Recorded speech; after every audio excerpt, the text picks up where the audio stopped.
How to change passcode on iPhone. So let's get started. First tap on the settings app on your iPhone's home screen. It is represented by a gear icon.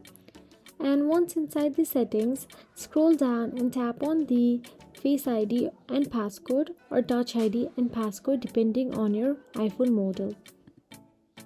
So once you tap on it, you will need to enter your current password to proceed.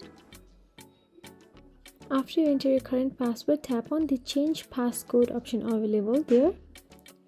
Once you tap on the change passcode, you will have to enter your current passcode again to proceed.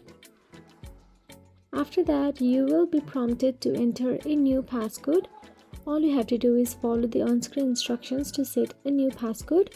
You can choose a 6-digit numeric code, a number, or custom numeric code, or anything according to your preferences, and enter the new passcode again to verify it. So that is it. If you found this video helpful, please like, share and subscribe, and thank you for watching.